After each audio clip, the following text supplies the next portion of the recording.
Hello guys, स्वागत है आपका मेरे YouTube channel study with Aman cool में। आज हम लाए हैं शिक्षा निदेशालय राष्ट्रीय राजधानी क्षेत्र दिल्ली की कार्य पत्रक नंबर 85 जो कि क्लास 6 to 8 के ये आपकी कॉमन वर्कशीट है। मैंने जो आपको बताया था कि सैटरडे को आपकी ओनली एक वर्कशीट आएगी जो कि कॉमन वर्कशीट है। आपकी एक हैप्पीनेस की वर्कशीट भी आई है बट वो आपकी ऑडियो से रिलेटेड है, तो आपको वो बस सुननी है। ये 17 अक्टूबर 2020 की है। आप अपना नाम लिख लेंगे और अपनी क्लास टीचर का नाम। आज की वर्कशीट में क्या हम पढ़ेंगे? प्रदूषण के बारे में। प्रदूषण कितने प्रकार के होते हैं आपको पता है? जल प्रदूषण, वायु प्रदूषण, आप देख सकते हैं यहाँ पे वायु प्रदूषण, जल प्रदूषण देखिए आप देख सकते हैं यहाँ पे नदी दिख रही है आपको। नदी कितनी गंदी है, यहाँ पे इतना सारा कूड़ा और यहाँ पे नदियों में कारखानों का सामान, तो ये जल प्रदूषण के कारक है। और आप देख सकते हैं वायु प्रदूषण में देखिए एक नाक बनी है, उसमें देखिए जो गाड़ियों का धुआं, शहरों का धुआं, हर जगह का चिमनियों का, और जो एसी में से जो गर्म हवा निकलती है और हर जगह का धुआं हमारी नाक में, यानी ये वायु प्रदूषण का कारक बन रहा है। फिर हमारा ध्वनि प्रदूषण इतना शोर होता है कि कोई लाउड स्पीकर से चिल्लाता है, कोई ट्रैफिक का, पटाखों का, इतना शोर हमारे कानों को और हानि पहुंचाता है, तो ये ध्वनि प्रदूषण का कारक है। तो वर्कशीट स्टार्ट करते हैं अब हम। यहाँ पे आपको बहुत सारी ड्राइंग भी दिख रही है, आप इसे अपनी हिंदी की नोटबुक में कर सकते हैं। ये हिंदी की वर्कशीट आपकी हो सकती है, या आप अगर कॉमन वर्कशीट की एक नोटबुक बना रखी है तो आप उसमें भी कर सकते हैं इसे। तो प्रकृति में उपस्थित पदार्थ संतुलित हितकारी मात्रा में रहते हैं, लेकिन मानव द्वारा पर्यावरण में अनेक हानिकारक या दूषक पदार्थों को जाने अनजाने में मिला दिया जाता है, जिससे प्रकृति में संतुलन में दोष पैदा हो जाता है और इसे प्रदूषण कहते हैं। यानी प्रदूषक पदार्थ पर्यावरण और जीव जंतु को नुकसान पहुंचाता है। यानी जो प्रदूषक पदार्थ होते हैं वो पर्यावरण को तो पहुंचाते ही नुकसान, वो जीव जंतुओं को भी पहुंचाता है। वर्तमान में प्रदूषण की स्थिति भयंकर हो गई है। अभी जो प्रदूषण की स्थिति है दिल्ली में या पूरी इंडिया में, वो बहुत भयंकर हो चुकी है। इसलिए पूरे विश्व में इससे निपटने के लिए अनेक प्रयास कर रहे हैं। तो ये जो हमारे इंडिया में ही नहीं, पूरे विश्व में भी प्रदूषण बहुत ज़्यादा फैल चुका है।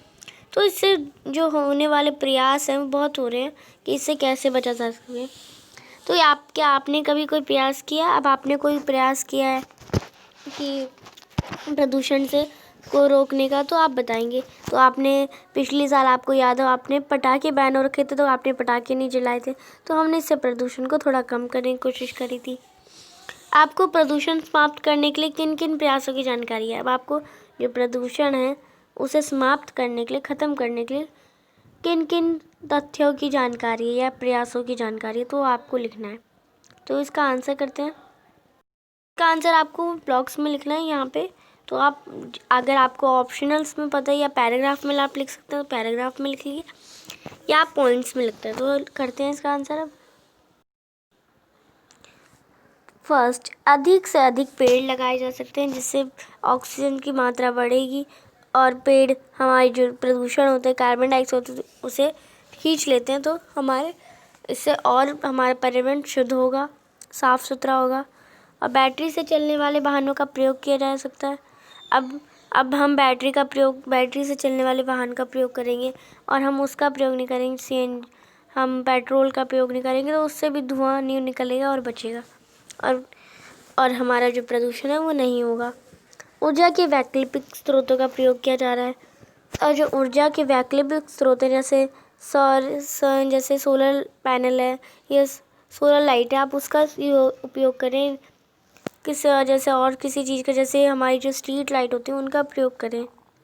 कृषि में रासायनिक उर्वरकों के स्थान पर जैविक खादों का प्रयोग किया जा रहा है, और जो कृषि है यानी जो खेती करते हैं उन्हें रासायनिक उर्वरकों का प्रयोग नहीं करके जैविक खादों का प्रयोग करना चाहिए। जो जैविक खाद यानी जो बायोटिक और खाद होती है वो उनसे बनी जाए। कारखानों को रासायनिक पदार्थों के निपटारे के लिए विशेष निर्देश दिए गए। और जो रासायनिक पदार्थ हैं उनको जो निपटाना है उन्हें, अब उनके पास जो रासायनिक पदार्थ हैं उन्हें वो या तो नदियों में फेंक देते हैं या तो वो जला देते हैं उन्हें। तो उन्हें अच्छे से निपटाने के लिए कोई अच्छा सा निर्देश हो सरकार के द्वारा। तो ये आपके कुछ पॉइंट्स हैं, आप अगर इन्हें पैराग्राफ में लिख सकते हैं तो पैराग्राफ में लिख सकते हैं या आप पॉइंट्स में भी लिख सकते हैं। तो ये हमारा फर्स्ट क्वेश्चन था।